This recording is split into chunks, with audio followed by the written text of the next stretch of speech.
سبيل الدموع سبيل مريح لنا هدايا صاحي كي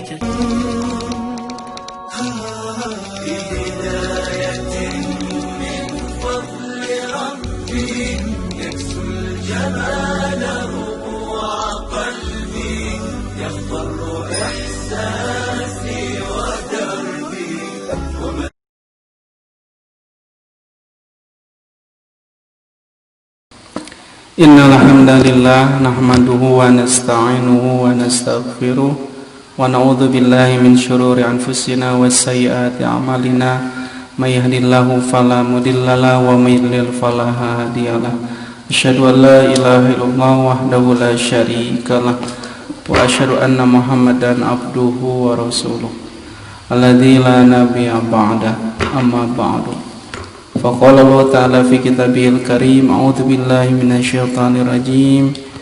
Ya ayyuhalladzina amanu taqullaha haqqa tuqatih wa la tamutunna illa wa antum muslimun. Hadirin waktu iman, sahabat-sahabat sekalian, jamaah Facebookiyah dan YouTubeiyah. Alhamdulillah pada siang ini kembali kita dapat bersua kembali melalui jaringan online dalam kajian kitab Bulughul Maram, kajian Senin siang seperti biasa. Kajian ini biasa melanjutkan kajian-kajian yang sebelumnya biasa diadakan di Masjid Baitur Rahman. Mudah-mudahan kita semakin semangat untuk menyiapkan bekal amal soleh, di mana nanti insyaallah mudah-mudahan kita petik hasilnya di yaumul akhir nanti. Amin ya rabbal alamin.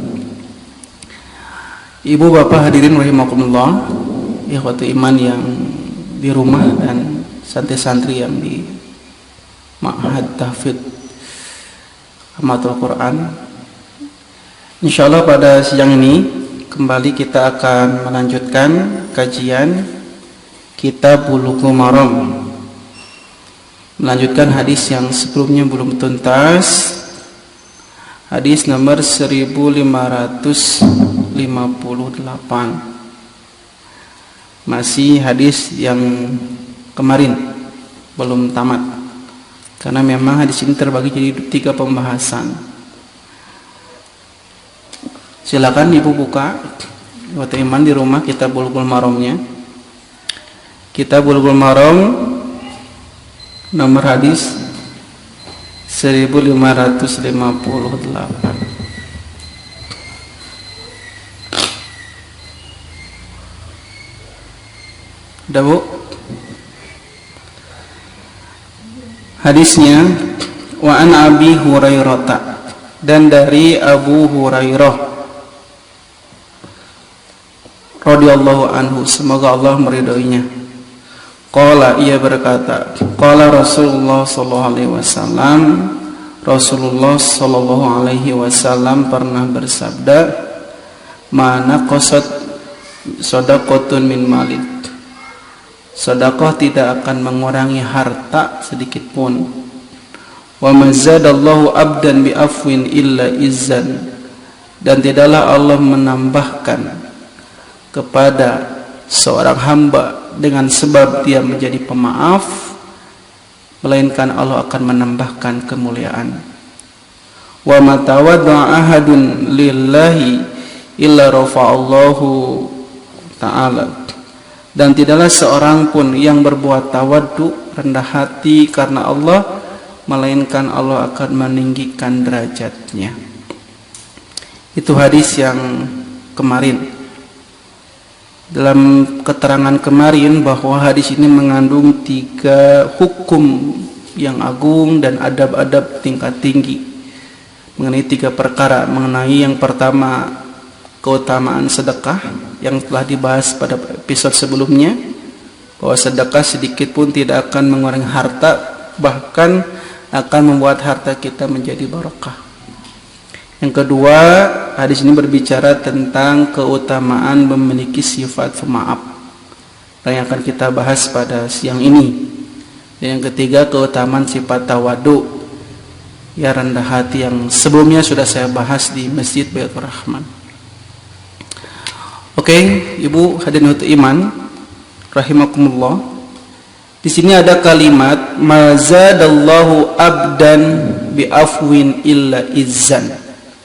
Tidaklah seorang hamba memiliki sifat pemaaf, kata Nabi, mazadallahu abdan bi afwin illa izzan. Allah tidak akan menambahkan kepada seorang hamba bi afwin dengan sebab dia pemaaf, melainkan Allah akan menambahkan izzan kepada dia kemuliaan. Atau dalam terjemah lain, di sana ada kalimat ma dan ila. Itu artinya adatul hasri, maksudnya pembatasan. Ya, seperti kalimat innama. Maka jika diterjemahkan secara letterlek ke dalam bahasa Indonesia, itu artinya mazadallahu abdan bi afwin. Mazadallahu abdan bi afwin illa izan. Sesungguhnya Allah hanya akan menambah kepada orang yang pemaaf kemuliaan. Sesungguhnya Allah hanya akan menambah kepada orang yang pemaaf kecuali kemuliaan. Sesungguhnya Allah hanya akan menambah kepada seorang hamba yang memaaf kemuliaan. Jadi kemuliaan itu akan Allah tambahkan terus menerus kepada orang yang pemaaf. Di sana ada kalimat al-afwin. Afwin itu memaafkan. Ya, afwin. Maka dalam bahasa Arab afwin itu dari kalimat afa yang artinya itu menghilangkan atau menghapus. Jadi afwin memaafkan itu artinya menghilangkan dan menghapus. Menghilangkan apa? Menghapus apa? Menghapus, menghilangkan kesalahan orang lain kepada kita. Makanya mazadallahu abdan bi afwin illa izan. Allah akan menambahkan kemuliaan. Maka ya ada kata para ulama termasuk dalam kitab Taudil Ahkam, dalam kitab ini terangkan bahwa maksud yang kedua dari hadis ini setelah yang sebelumnya tentang keutamaan sedekah, kata para ulama fil hasu ala afwi anil musya. Dalam hadis ini terdapat dorongan untuk memaafkan orang yang berbuat salah kepada kita. Wa adamu mujazati ala isatihi, dan jangan membalas terhadap kejahatannya, kesalahannya. Wa in kanat jaizatan, walaupun orang tersebut mampu untuk membalas. Ya, walaupun orang tersebut mampu untuk membalas. Jadi dalam hadis ini keutamaan memaafkan orang lain yang berbuat jahat salah kepada kita dan tidak membalasnya walaupun dia mampu membalas. Maka lakinnal afwa indal maqdurah, maka ketika dia memaafkan saat dia mampu membalasnya, lahu maqamun kabirun, dia akan mendapatkan keutamaan, kedudukan, kemuliaan yang sangat besar indallahi ta'ala, di sisi Allah ta'ala, wa inda khalqi, dan di sisi makhluknya. Dua keutamaannya, dia akan mendapatkan keutamaan di sisi Allah dan dia akan mendapatkan kemuliaan di sisi manusia atau makhluknya yang lain. Makanya di sini kata para ulama anjuran, motivasi, dorongan agar orang memiliki sifat pemaaf walaupun mampu membalas. Ya, maka dia akan mendapatkan kemuliaan di dunia dan di akhirat, di hadapan makhluknya, di hadapan Allah. Makanya menjadi sifat pemaaf ini adalah bukti bahwa seorang itu berhati lembut. Ya, orang itu berhati lembut kalau sudah pemaaf. Orang itu lapang dada, ya sabar. Ya. maka dia adalah orang yang pemaaf. Orang pemaaf itu ciri hatinya lembut. Susah ini kadang-kadang, ya susah, karena kadang-kadang hawa nafsu kita banyak yang mengalahkan diri kita sendiri. Maka sikap pemaaf inilah yang akan mengundang kecintaan Allah kepada hambanya.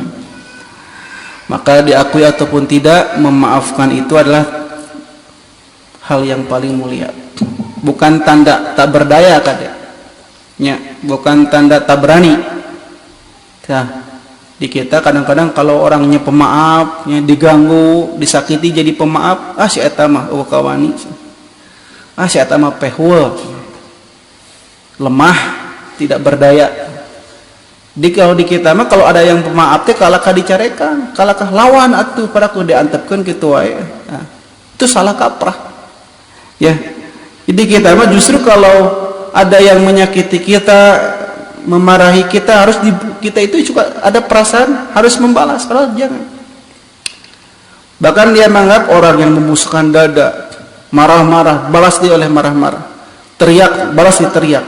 Dianggapnya dia berani, padahal itu dalam artian lemah. Makanya kata Nabi, laisa sadidu bisyur'ah. Orang yang kuat itu bukan orang yang mampu mengalahkan lawan, membanting, bukan pegulat. Innamas syadidul ladzi yamliku nafsahu indal ghadab. Melainkan orang yang kuat adalah orang yang mampu menahan amarahnya ketika marah. Jadi hati-hati kalau ada yang menyakiti kita, jangan dibalas. Utamakan sifat pemaaf. Bagi anak muda karena masanya lagi berapi-api ya Bu, hadirin ikhwati iman, lagi semangat-semangatnya, lagi darah lagi naik, lagi mencari jati diri. Mereka kalau ada yang masalah sepele saja, kadang-kadang jadi dibesar-besarkan. Ya, pernah di satu daerah ada anak muda lewat dari RT sebelah, lewat ke RT yang satu lagi. Ya, yang RT-nya ini, yang anak muda yang sedang nongkrong di jalan dari RT sebelah, tiba-tiba ketika lewat anak RT yang lain, si anak ini melong terus, melong ternyata di sana, ngalikeun wae, bahasa Indonesia, menatap. Jadi katakanlah si anak RT 3 lagi nongkrong, lagi gitaran di pinggir jalan, si anak RT 4 lewat, tapi bari melongkeun, ya. Si anak RT 3 inu dipelongkeun, kumaha bahasa Indonesia? Si anak RT 3 yang ditatap, yang dilihatin itu merasa ngambek. Nah, langsung naon melong wae. Kunaon melong. Hayang korong ngomong gitu. Kunaon melong hayang korong ngomong gitu kan. Kalau tadi dibalas, nya dijawab oleh anak RT 4 ketika ditanya ke anak RT 3, kunaon melong? Cek anak RT 4, ku panon. Kunaon melong? Jawabanna naon?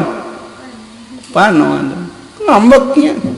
Bae ada boga mata atuh melong. Sia nang tangga aing gerulut teh Bu. Sampai jadi perang sa RT eta teh. Antar RT 3 RT 4 perang. Gara-gara dari bab tatapan. Kan itu hal yang sepele.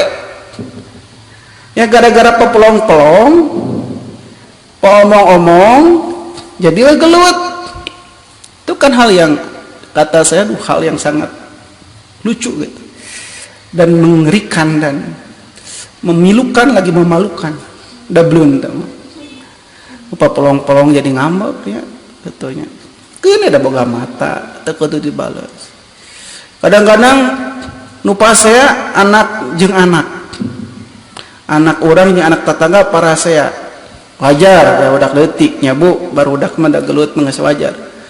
Geus kitu teh kalak kolotna nu lupa saya silih ontro mana ayo urang ontro ke emak ku mama diontro nupa sia jadi saha kolot jeung kolot isuk nama barudak geus akur deui kolot nama teu akur-akur. Tak beda, gara-gara hal yang sepele. Ya makanya nih Nabi mengatakan dalam kondisi emosi pun Dalam kondisi kita disakiti pun, maka dianjurkan akhlak mulia yang ditonjolkan. Apa? Pemaaf. Bu, diurang aya anu lebih miris ya Bu ya. Ya, lebih miris, lebih mengerikan hari ini.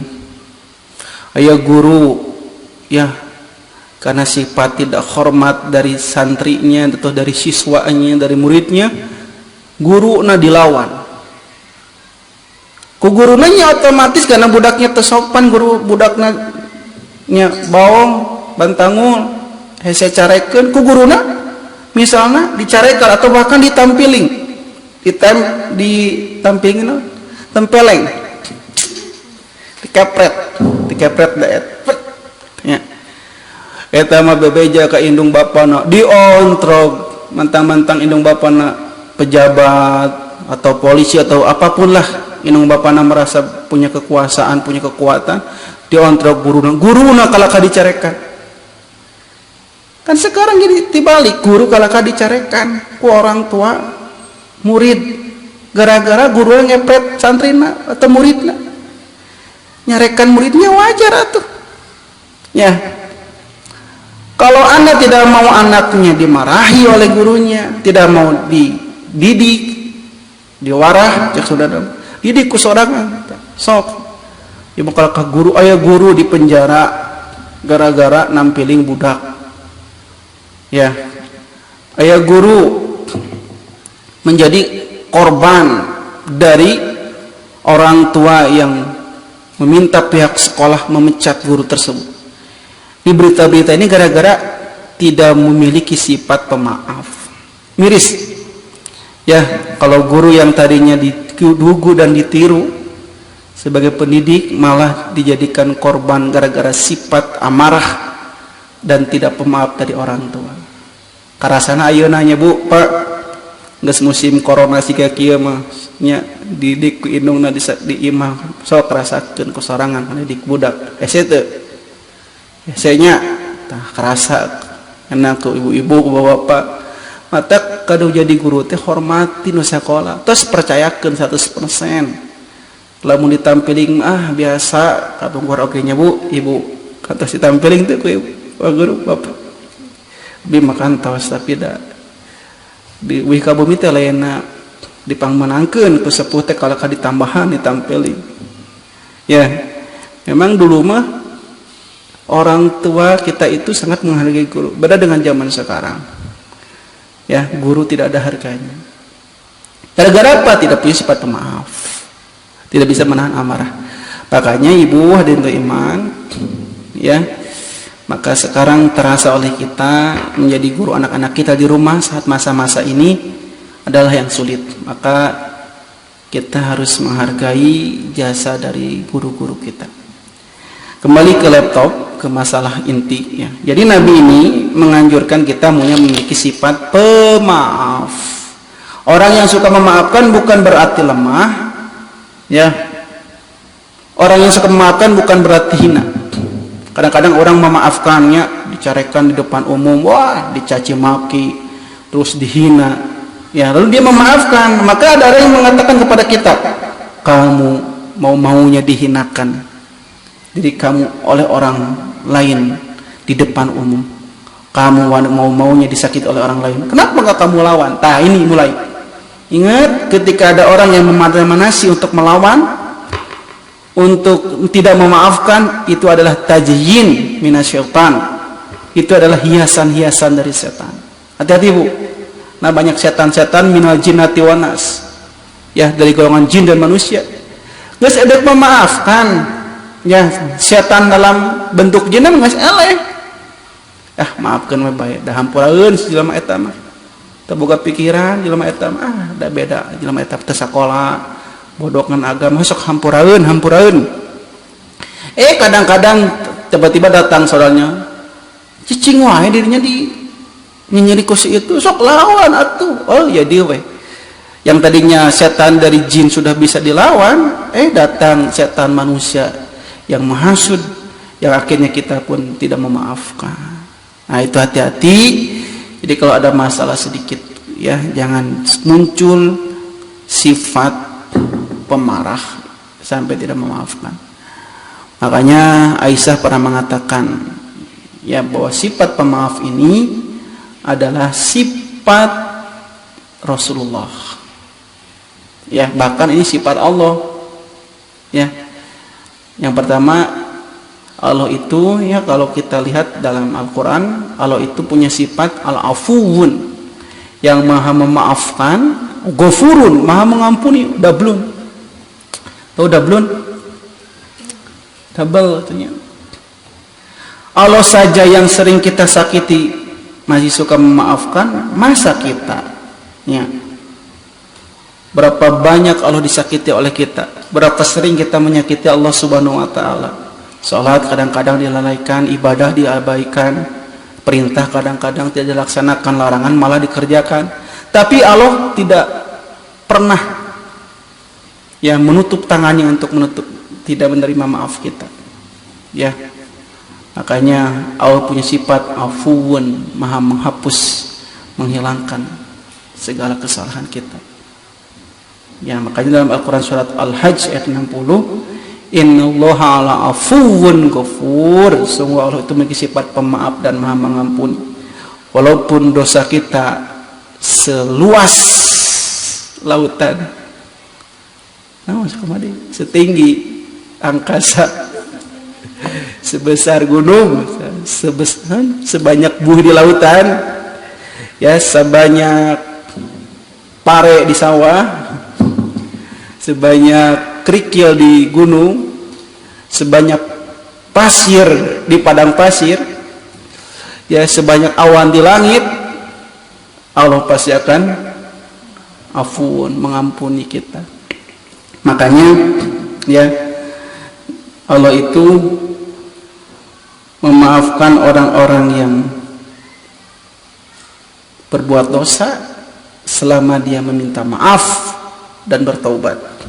Dan Allah tidak akan menyegerakan azab kepada hamba tatkala dia melakukan perbuatan dosa. Tapi Allah tunda dulu. Jika dia berbuat dosa di pagi hari, Allah tunggu sampai zuhur. Jika duhur belum bertaubat, Allah tunggu sampai asar. Allah tunggu sampai maghrib. Terus Allah tunggu sampai akhirnya hamba itu bertaubat. Ya. Makanya salah satu doa yang Nabi ajarkan tatkala malam Lailatul Qadar atau ketika itikaf, ya. Apa yang Nabi ajarkan doanya? Kata Nabi, Allahumma innaka afuwun tuhibbul afwa fa'fu anni. Ya Allah, Engkaulah yang Maha Afuwun, pemaaf, tuhibbul afwa, mencintai pemaaf, sifat maaf, maka ampunilah aku, maafkanlah aku. Allah saja memaafkan. Kalau Allah tidak memaafkan, habis. Yang di dunia semuanya habis.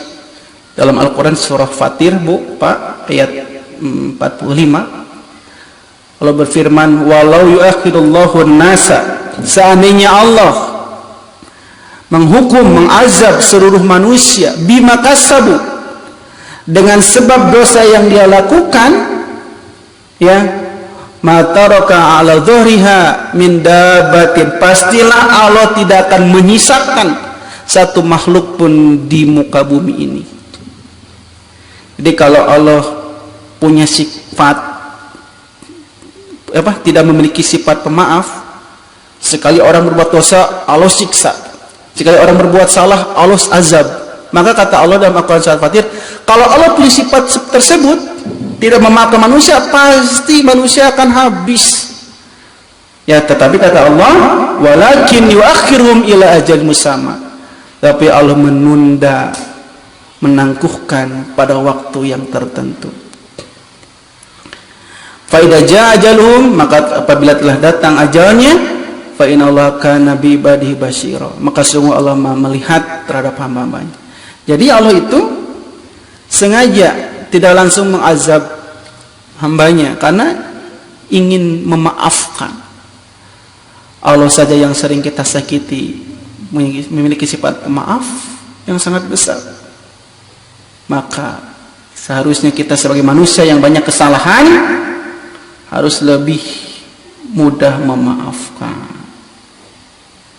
Yang kedua tadi dijelaskan bahwa Rasul saja ya adalah seorang nabi, manusia biasa yang mengajarkan kepada kita sifat pemaaf.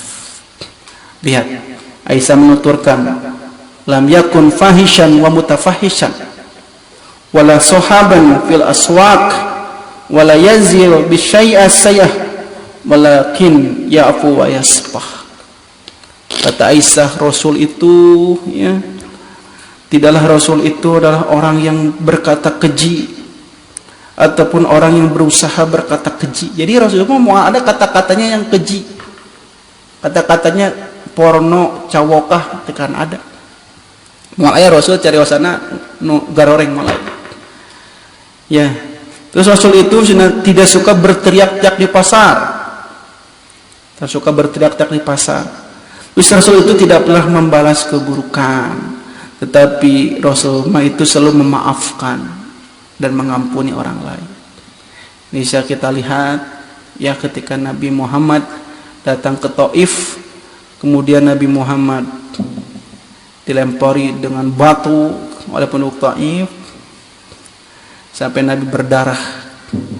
Ya kata malaikat, wahai Muhammad, berdoalah kepada Allah, aku akan berikan bukit ini kepada penduduk Taif.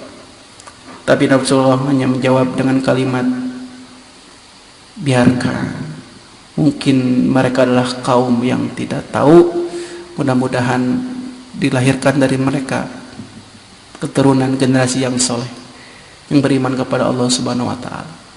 Itu hebatnya Nabi. Walaupun disakiti sampai berdarah, aduh, Nabi malah memaafkan. Ya, beda dengan kita. Disakiti A, kita balas A sampai Z. Ya, orang lain nyiwit, ke orang balas yang kadek segala rupa. Ya Bu, hati-hati. Mungkin memang sulit, berat itu Bu, abdi oge hese itu. Tapi mudah-mudahan dengan hafalnya hadis ini menjadikan rem ketika mau berbuat marah, membalas keburukan orang lain, tapi kita memberikan rem, cambuk. Tapi nanti ada saat-saat di mana kita harus marah, ya, di mana kita saat harus membalas. Misalnya dalam kondisi peperangan harus dibalas tentang memaafkan ya, dalam kondisi ditodong, ya, dibegal, dirampok, harus dilawan itu, jangan memaafkan. Kata Nabi, man mata duna mali fa huwa syahid. Siapa yang mati membela hartanya dia syahid. Jadi, tapi kalau kehormatan kita yang dirusak, dicaci, lebih baik kita memaafkan.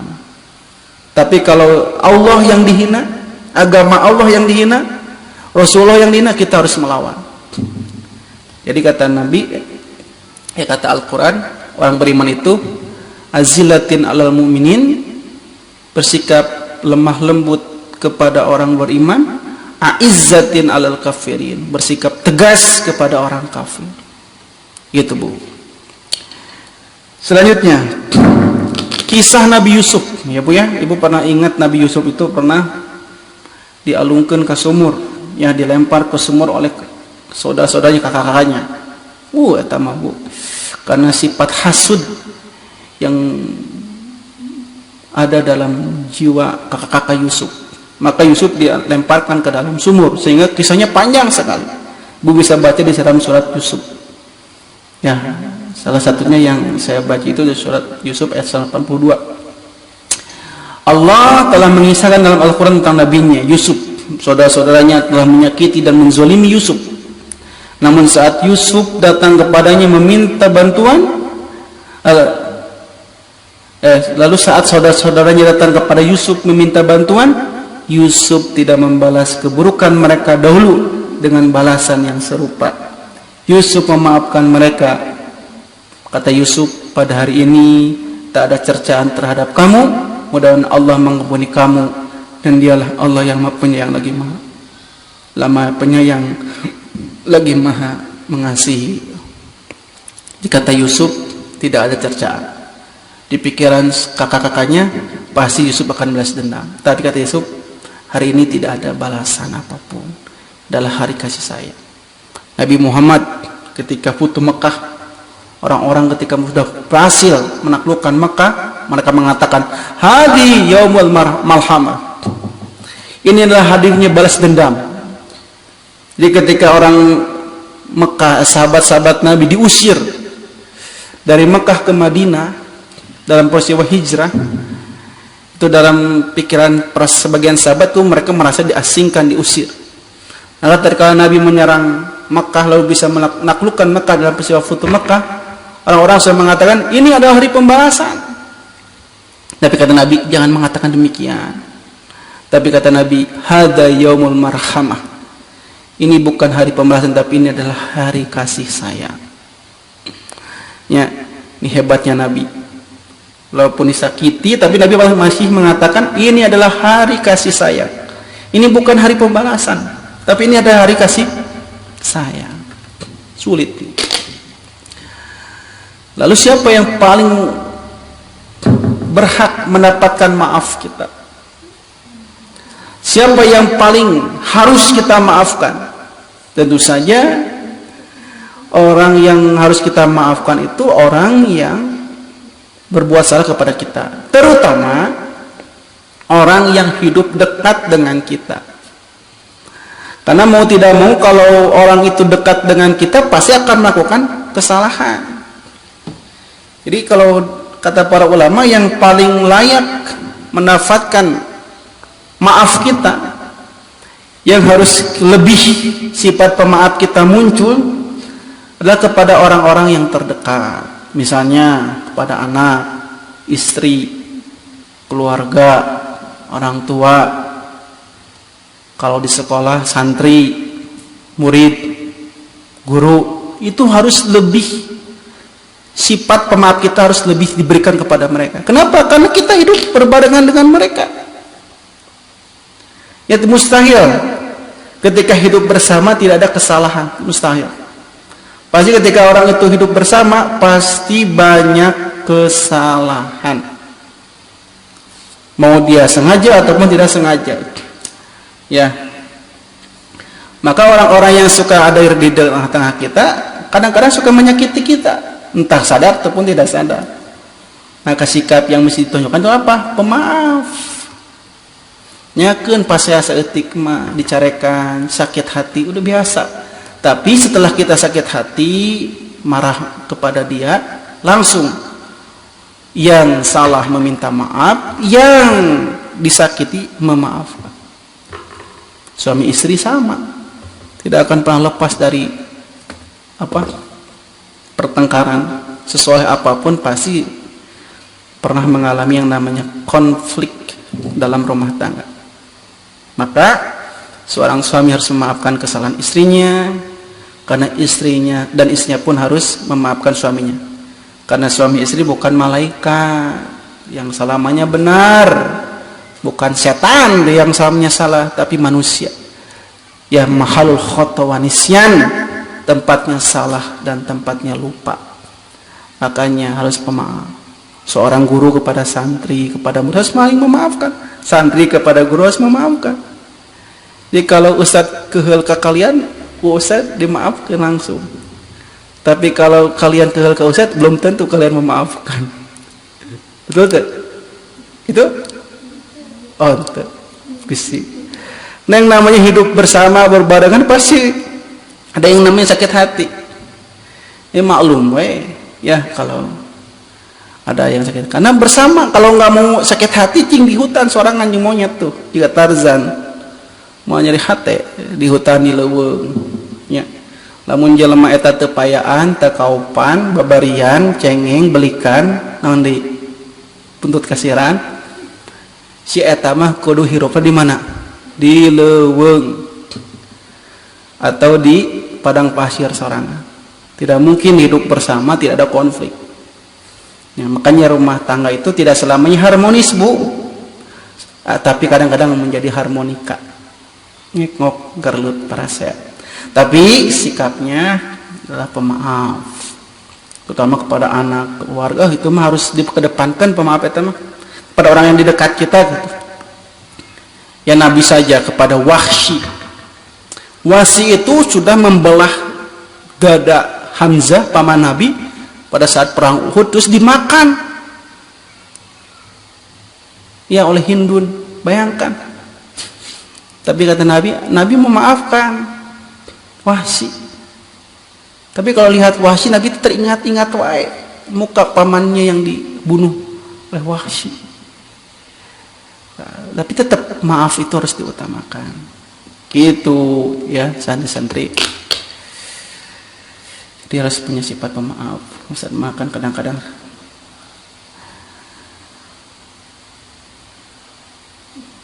nama. Terus Nabi pernah ditanya oleh ditanya oleh seseorang, oleh sahabat. Kata sahabat itu, berapa kali kita harus memaafkan pembantu? Kata Nabi, 70 kali. Jadi kapan pembantu wae nya ini enggak entah ukuran 70 kali itu entah ukuran harus memaafkan 70 kali kesalahan, atau kata Nabi utamakan memaafkan. Jadi bilangnya bukan berarti bilangan dietang 70 kali kesalahan baru dimaafkan, lalu tidak dimaafkan. Tapi saking Nabi menjunjung tinggi sifat pemaaf. Oke? Makanya di sini dalam kitab Tuhfatul Ahwadi, Sarah Imam At-Tirmizi, Sunan At-Tirmizi, ketika Nabi mengatakan mazadallahu bi'afwin, Allah hanyalah akan menambah seseorang kemuliaan dengan sebab pemaaf. Maksudnya apa? Bisa babi afwihi an syai'in ma qudratihi ala intiqam. Dengan sebab dia memaafkan walaupun dia mampu untuk membalas. Maka kata Nabi izan, dia akan mendapatkan keutamaan, kemuliaan dua. Kata Syekh Mubarak Furi ada dua keutamaannya. Pertama fi dunya, kedua fil akhirah. Pertama dia akan mendapatkan keutamaan di dunia, yang kedua dia akan mendapatkan keutamaan di akhirat. Adapun dia mendapatkan di dunia adalah selanjutnya karena orang-orang yang man'urifa bil afwi, yang memiliki sifat pemaaf ini dimaklumi, diketahui oleh orang-orang itu, orang tersebut itu adalah orang yang aduma fil qulub, orang yang berbesar hati. Maka semakin berbesar hati, mudah memaafkan, dia akan semakin dicintai oleh orang lain. Ya, tidak peduli dengan masukan atau rayuan dari setan, dari jenis jin dan manusia yang membangkitkan hawa nafsunya. Yang kedua, fil akhirah, dia pun akan mendapatkan kemuliaan di akhirat. Apa? Bi an ya'zuma sawabu fima, maka dia akan mendapatkan pahala yang besar di akhirat. Dua, di dunia kemuliaan di sisi Allah, di sisi manusia, di akhirat mendapatkan pahala yang besar. Gitu sebenarnya. Saya pernah ada sebuah kisah ya dalam kitab Bahrul Adab. Bahrul Adab itu kitab tentang sebuah cerita-cerita belajar bahasa Arab dulu di pesantrennya. Pernah tuh di pesantren belajar kitab Bahrul Adab. Berarti tekaci pesantren. Dulu di pesantren itu pernah belajar kitab Bahrul Adab. Kabung ketin nu ngajarna teh almarhum Ustadz Maman Nur Zaman yang merenovasi buku pelajaran diniyah Ustadz Kiai Haji Abdullah Allah yarham. Dia pernah mengajar kita Bahrul Adab, jadi ada kisah-kisah belajar bahasa Arab tapi lewat cerita rame. Kadang-kadang tentang hewan dengan hewan gitu. Sapi bisa ngomong gitu. Tapi inti nama bukan menggambarkan sapi bisa ngomong, menggambarkan mah ada pelajaran dalam kisah tersebut. Nah, salah satu kisah yang sangat menarik adalah kisah seorang laki-laki, seorang bapak-bapak yang sudah lanjut usia, sudah tua. Jadi ada kakek-kakek sudah tua. Ya, ketika itu dia memiliki harta yang sangat banyak. Harta yang sangat banyak. Beunghar kacida. Harta nate bro di juru, bro di pantok, ngalayang di tengah imah. Saking kuloba. Bari ngicep wae hartana mah seueur. Di tengah-tengah hartanya yang banyak itu, dia memiliki sebuah perhiasan yang paling berharga adalah keluarga, adalah keluarga cemara. Ya, dia memiliki perhiasan yang sangat berharga, yaitu sebuah mutiara,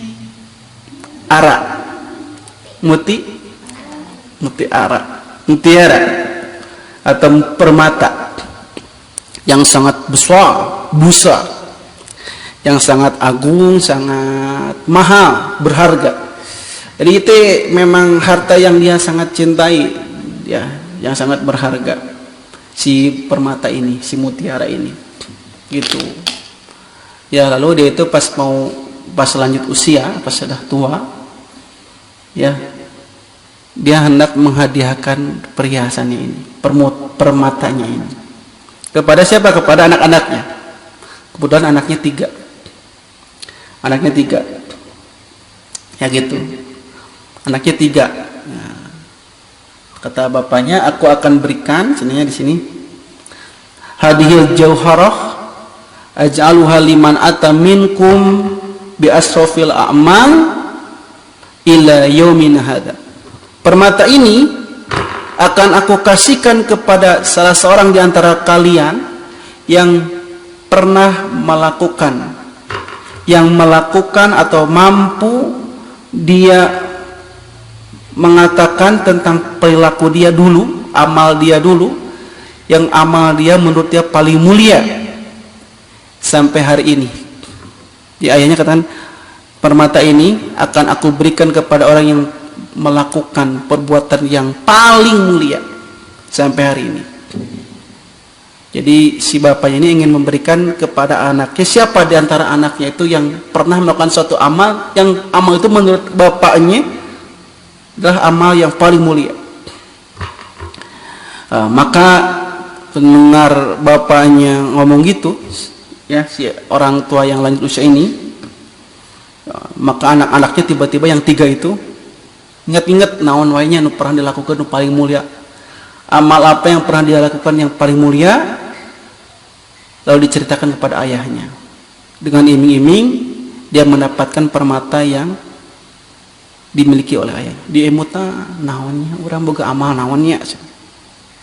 Ya, kalau kalian kata ustaz teh, sok siapa yang mau madu ini gratis majanan. Lil majanin. Apa majanin? Mugelo. Majanan gratis. Siapa yang mau perhiasan ini gratis, cik Ustaz? So, siapa yang amalnya paling baik? Dia buat mau ayat tuh amal paling baik di dia. Ayahnya apalkan Quran biasa, sarua ngapalkan Quran sadana oke. Nah, salat tahajud sama tahajud sadana oke. Apa yang paling mulia? Ayat tuh. Nah, ini semuanya mikir si anaknya teh tiluan ieu teh. Naon nya amal saya paling bagus. Dalam kitab baru ada mikir. Maka saya langsunglah si kakaknya yang pertama, si anak yang paling tua, anak yang sulung. Sulungnya kata teh cikal. Sulung mah hiji-hiji nanya. Salah atuh, cikal, licik dan nakal. Anak nu paling cikal, licik dan biasanya abang licik sama licik yang nakalnya gin. Ya, anak yang paling cikal masuk licik yang nakal. Kahiji yang paling tua. Paling tua ngomong gini, ayah,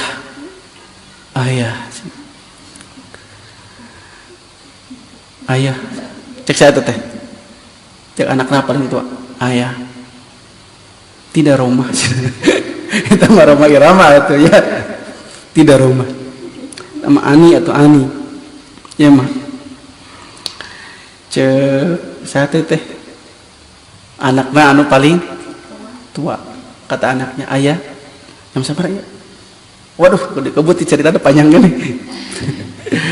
Ayah, dulu aku pernah kedatangan orang asing yang aku tidak mengenal sama sekali, tiba-tiba datang. Lalu dia menitipkan uang, harta yang sangat banyak. Ini nitipkeun we. Gitu. Tanpa ada perjanjian, tanpa ada perjanjian tulis menulis di atas materai lawan ayeuna, tanpa dia angkat seorang saksi pun. Jadi ya dulu aku pernah ada orang asing yang aku tidak kenal, lalu dia menitipkan uang, ya, terus menitipkan uang, pergi weh, tiba-tiba dia pergi dengan waktu yang sangat lama, jadi ngalengit weh, ya, di si orang-orang itu terkenal, dititipkan uang tiba-tiba banyak, tanpa ada saksi, tanpa ada perjanjian apapun dititipkan. Maka dengan waktu yang sangat lama aku tidak bertemu dengan dia, tiba-tiba dia datang menemuiku lagi gitu, dan meminta uang yang dulu dia titipkan kepada saya. Padahal, nah, kata si kakaknya ininya yang paling tua, padahal kalau saya mau, saya bisa saya bisa mengingkarinya dengan menyatakan bahwa aku tidak pernah dititipi apapun, karena kan tidak ada saksi, jadi aku bisa berbohong. Ya, tuh ini tak pernah katitipan naon saya mah, bisa kan ngomong gitu. Tapi seketika itu orang tersebut datang, aku langsung ngambek gitu, aku langsung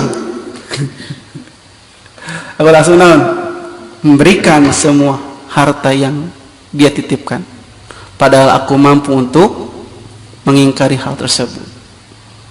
Ya mampulah, nggak bohong, ngambil uang yang banyak itunya tanpa saksinya gampang kerjaman ayeuna. Tapi si anak ini kalakah dikasihkan karena bisikan dari keimanan, mungkin hati nurani. Maka mendengar ucapan anaknya yang pertama, si bapak ini yang lanjut usia ini, ya si ayahnya itu mengatakan, hasanan fa'alta ya waladi, ya engkau sudah melakukan amal yang baik wahai anakku, tapi bukan yang paling baik. Katanya ayahnya cuma menjawab hasanan, bagus. Dek jang eta teh nu dilakukan ku jang teh saya pisan wahai anakku, ngesak kitu unggul cuman di komen ya, tapi duka di like duka henteu ya. Kemudian anaknya yang kedua, yang tengah-tengah, berarti pangais bungsu, mengatakan naon, ayah cek satu teh maka doa, ayah aku pernah berjalan di pinggir sungai menuju naon tah nyedukanya tong naros ka usah tuh jalan duka, pokoknya kitu kisana teh. Aku pernah berjalan di pinggir sungai, tiba-tiba aku melihat, lihat lonceng, salah, rata hidung, tak dengerin dulu, tak apa mah duka gitu, nggak tahu jadi. Aku pernah berjalan di pinggir sungai, tiba-tiba aku melihat seorang anak kecil kecebur, ya, kecebur di bahasa Indonesia namanya. Bukan tenggelam, jadi ragra, terjatuh ke sungai itunya. Tiba-tiba aku melihat seorang anak kecil terjebur ke sungai dan hampir saja tenggelam, terbawa arus deras angin salah, terbawa arus deras air sungai. Maka seketika itu aku loncat, ya loncat berarti bisa naon ngejay, kita aku loncat dan aku sadar aku tidak bisa ngojai, akhirnya aku pun mati gitu. Itu kisahnya, itu kisah Penny ya, jam pian ngali budak leutik, wah ujubar ragra ka sungai. Sekitar itu aku loncat, geus loncat kok orang tetap bisa ngojai. Akhirnya orang hidup payah aja gitu ya. Eta mah kacau berarti. Iya mantep. Balik ke laptop. Cek si anak yang kedua ini. Ketika aku sedang berjalan di pinggir sungai, tiba-tiba aku melihat seorang anak kecil terjebur, jatuh ke sungai dan hampir saja tenggelam terbawa derasnya arus sungai. Maka aku pun tiba-tiba loncat. Lalu aku berusaha melawan derasnya air sungai dan menyelamatkan anak kecil itu. Hebat tuh eta. Luar biasa tuh. Luar biasa tuh. Biasa di luar. Tiba-tiba aku mampu menyelamatkan anak itu, kemudian Aku bawa anak itu kepada ibunya yang hampir mati karena menangis khawatir terhadap anaknya.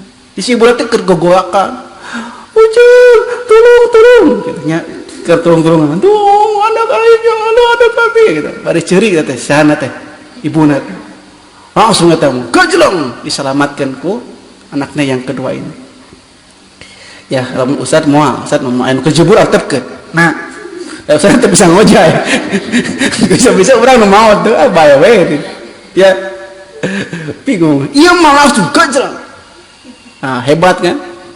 Yang si aki-aki kan. Wah, di laut. Pas di laut, naik kapal laut kan? Jika ayeuna si Salimon naik kapal laut. Kemana? Ke Ambon misalnya.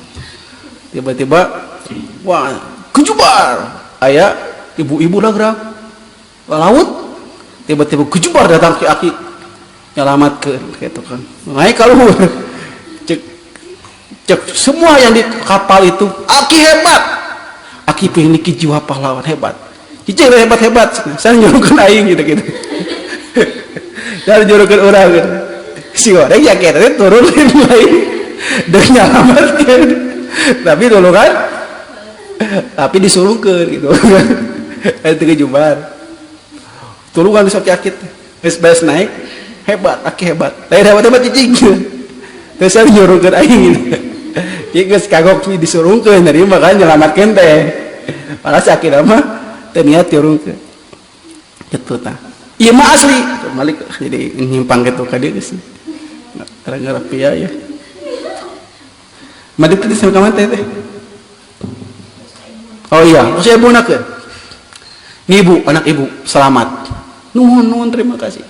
Cek bapana ketika bapaknya ini yang lanjut usia mendengar kisah anaknya ini, ya, kata bapaknya, "Hada amalun tastahiqu alaihi syukr."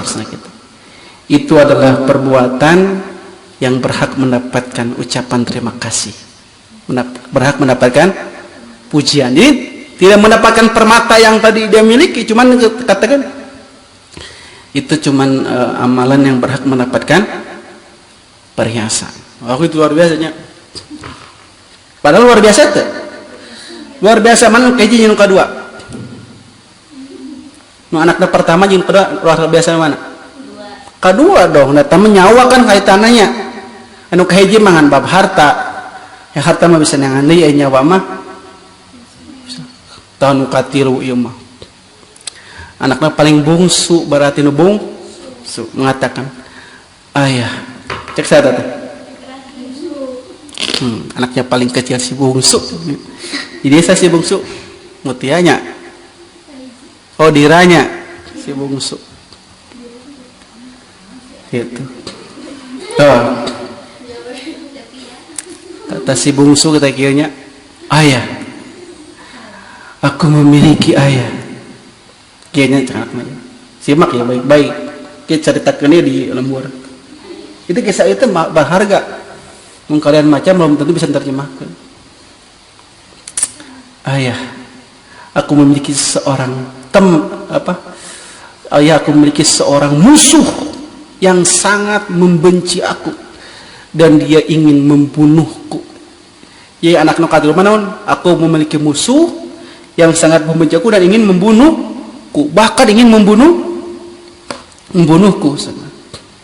Gitu. Jadi si adiknya ini yang si bungsu ini bercerita, "Ayah, aku memiliki musuh bebuyutan yang dia itu membenci aku bahkan ingin membunuhku.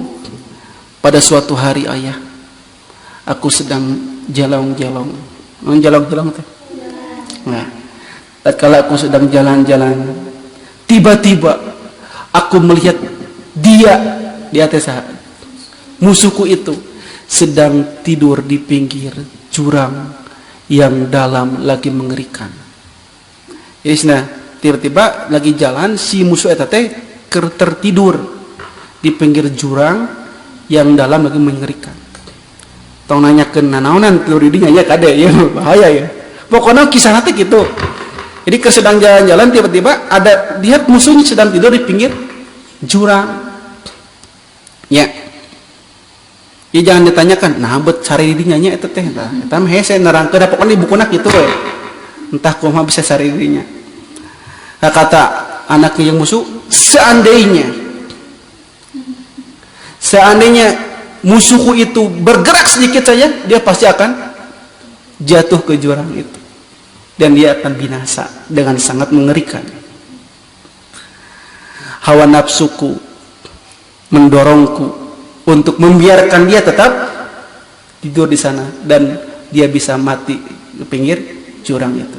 Jadi cekawan nafsuna antepkeun lah bae cenah bae sakalian karena itu mah musuh. Tong ditulungan teu kudu lah tong diudangkeun. Tepkeun cenah maot. Yang ningali di dia di pinggir jurang maot bisa naon di dieu pia di luhur ieu tah. Keur sare gitu. Cekina antepkeun cenah bae. Misalnya kan eta hawa nafsu yang jelek. Gitu kan. Misalnya atau lagi tidur tiba-tiba aya naon kebakaran antepkeun tong dihudangkeun misalnya gitu kan. Tah itu dah contoh nama kebakaran antepkeun tong dihudangkeun cenah kebakaran. Gitu kan. Tah si jiwanya gitu berkata, biarkan dia supaya dia binasa cenah celaka. Supaya dia tidak menggangguku lagi. Supaya dia tidak menjahatiku lagi. Itu hawa nafsunya yang jelek yang berkata. Tapi kata dia, kemudian aku mampu mengalahkan hawa nafsuku yang jelek itu. Aku mampu menundukkan hawa nafsuku itu. Kemudian aku tiba-tiba tergerak untuk membangunkannya dengan pelan-pelan. Dibangunkan musuh, diselamatkan. Saya bayangkan, ya ibu-ibu di sini di rumah, teman-teman kau punya musuh buyutan yang gawenya suka menyakiti, bahkan ingin membunuh kita, kurang dikumahakeun. Antepkeun kan senam maut. Iya mah kalaka ditolongan. Si bungsu ini si anak yang bercinta, aku membangunkan aku membangunkan musuhku itu, lalu aku menyelamatkannya dengan pelan-pelan. Di sanalah kata ayahnya. Kemudian ayahnya berdiri mendengar kisah anaknya itu yang membangunkan musuhnya, menyelamatkan musuhnya. Kemudian Allahnya ketika mendengar ayahnya itu kita ngangguk-ngangguk. Luar biasa. Akhirnya mengangguk-angguk sambil merasa gembira gitu. Karena gembira mendengar cerita anaknya itu, kisah anaknya itu.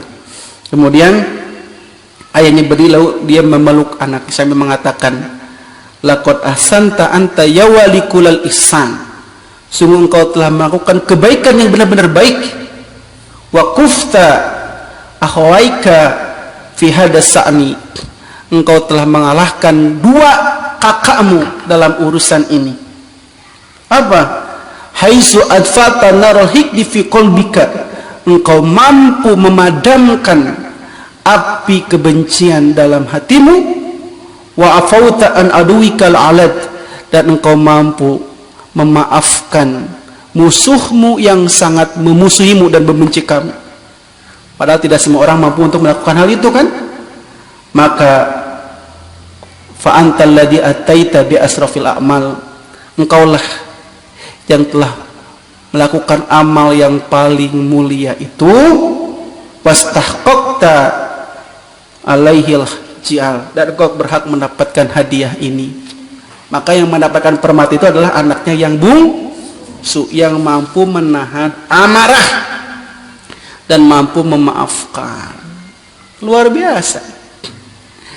Jadi di antara kakaknya yang pertama yang mengembalikan titipannya itu, kedua kakaknya yang pengais bungsu yang menyelamatkan orang yang mau tenggelam, maka ayahnya memilih justru yang ketiga si bungsu yang paling kecil. Apa?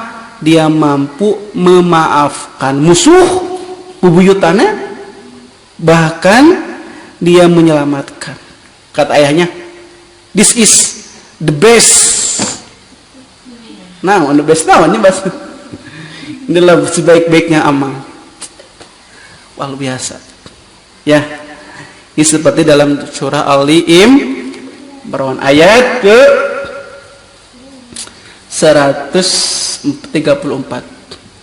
Wasari'u ila maghfiratin min rabbikum wa jannatin arduha as-samawati wal ard uiddat lil muttaqin alladzina yunfiquna fis sarra'i wad dharra'i wal kadhiminal ghaidh والكاظمين الغيظ والعافين عن الناس والله يحب المحسنين.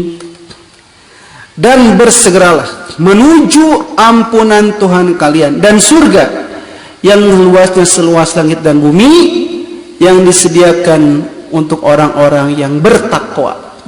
Siapa orang bertakwa itu? Alladzina yunfikuna, orang-orang yang menginfakkan hartanya yang dia miliki dalam lapang dan sempit, dan menahan amarah dan memaafkan manusia, dan Allah mencintai orang-orang yang berbuat baik. Di dalam Al-Quran Surah Al-Imran ini, ciri orang yang bertakwa adalah yang mampu memaafkan dan menahan amarah. Gitu. Itu dalam Al-Quran surah Asy-Syura ayat 40. Faman afa wa asla fa ajru 'ala Allah, dan barang siapa yang memaafkan dan memperbaiki diri, maka pahalanya ada di sisi Allah. Dulu Al-Quran surah Asy-Syura ayat 43, itu surat An-Nahl ayat 126. Wala in sabartum lawa khairul lisabirin. Jika kalian bersabar, adalah sebaik-baiknya bagi orang-orang yang sabar. Si banyak ayat-ayat yang lain tentang keutamaan memaafkan. Gitu Bu. Dulu ada hamba sahaya perempuan yang bernama ada seorang yang bernama Ali bin Husain yang memiliki hamba sahaya. Dalam kitab Ibnu Katsir diceritakan ya. Dalam kitab Al-Maraghi Imam Al-Baihaqi mengatakan an-Nazariyata Ali bin Husainin bahwa jariyah hamba sahaya Ali bin Husain pernah menyiapkan air wudhu dari kendi. Jadi si majikan Ali bin Husain mau wudhu, ya dicucurkan air wudhu nanti dari kendi oleh si hamba sahaya. Pas ke wudhu, tiba-tiba si kendi lagrag. Kan dulu wudhu tiga kok kendi, si lagrag jatuh mengenai Ali bin Husain majikan sampai berdarah, melukai. Ngambek tah diangkat. Jika ini di luhur kia, kedina tinggal kena kepala barunya, langsung ngambek. Udah menyeruak si amarah sampai ke dada. Terus kia dek ngambek pisan dek diluapkan. Cek sama sana. Wahai Tuhan, ingat firman Allah. Ciri orang yang bertakwa adalah al-kazimin al-ghaidh, yang menahan amarah. Aku tidak marah. Ini udah marah kan? Meski itu, aku tidak marah.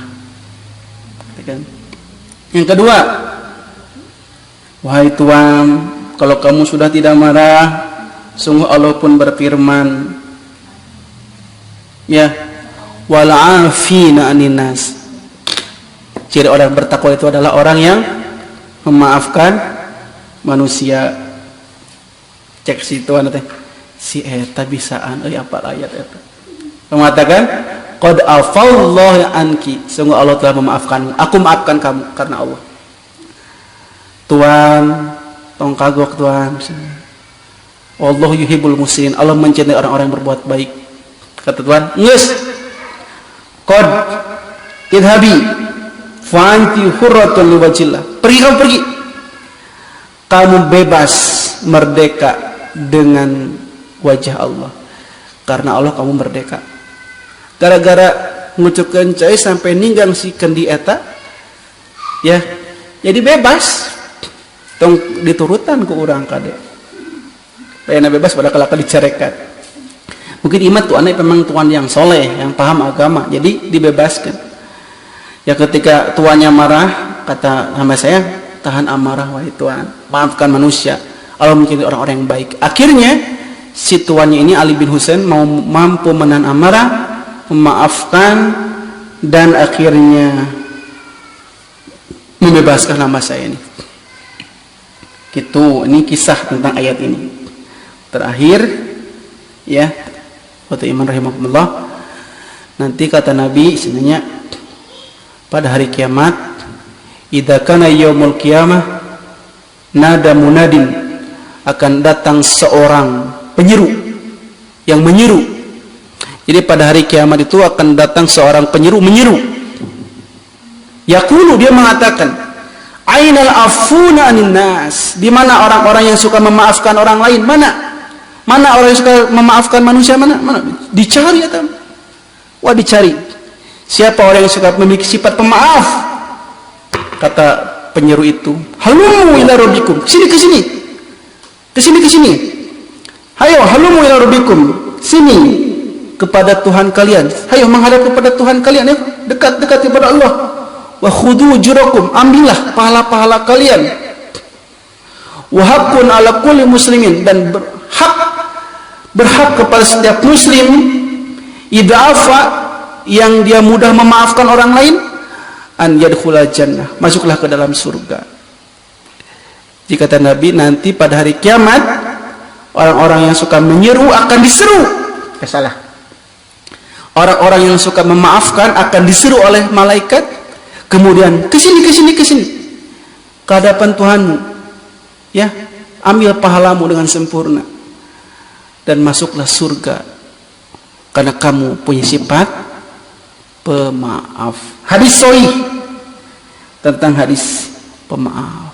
Maka iman, jika kita ingin mulia di hadapan manusia, ingin mulia di hadapan Allah, kuncinya adalah milikilah sifat pemaaf, terutama terhadap orang-orang yang terdekat dengan kita, ya, sadapur, sasumur, sakasur, sa lembur, sa gubernur, sa timur, pokoknya mah harus saling memaafkan, terutama orang-orang yang terdekat.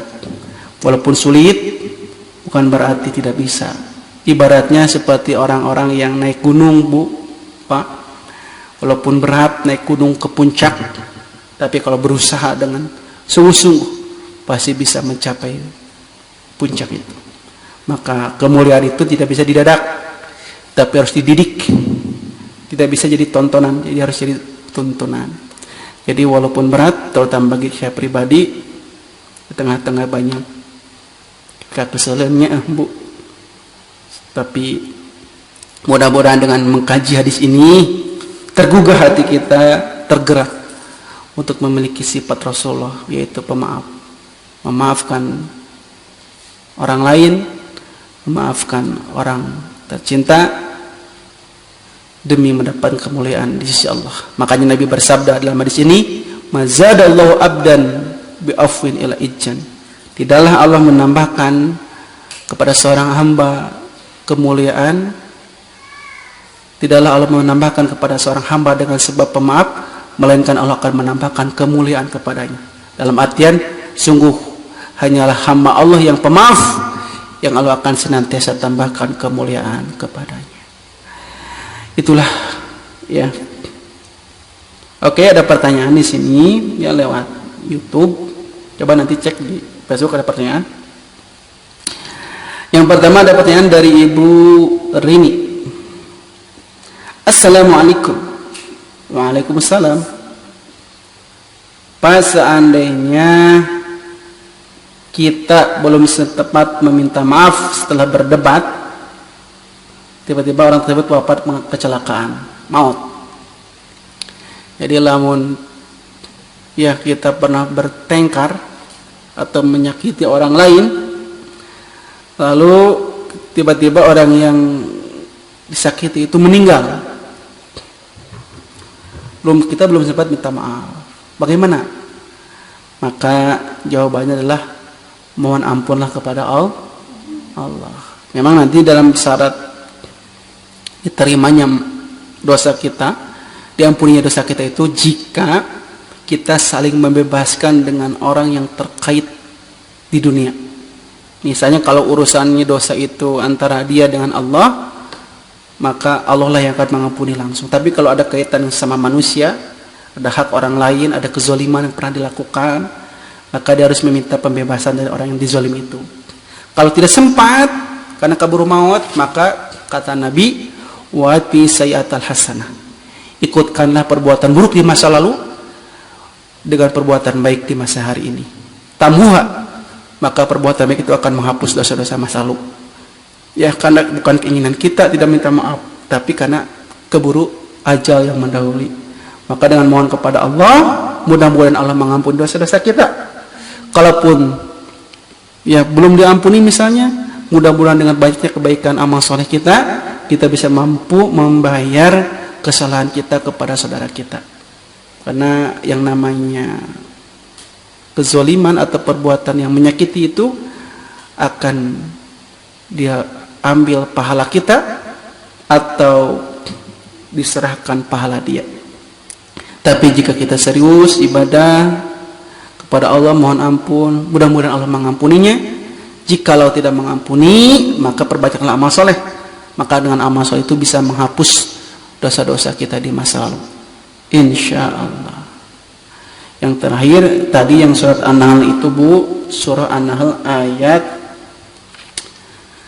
ke 126. Ya, surat An-Nahl ayat 126. Ya, demikian yang dapat disampaikan pada kesempatan ini. Mudah-mudahan jadi ilmu yang bermanfaat.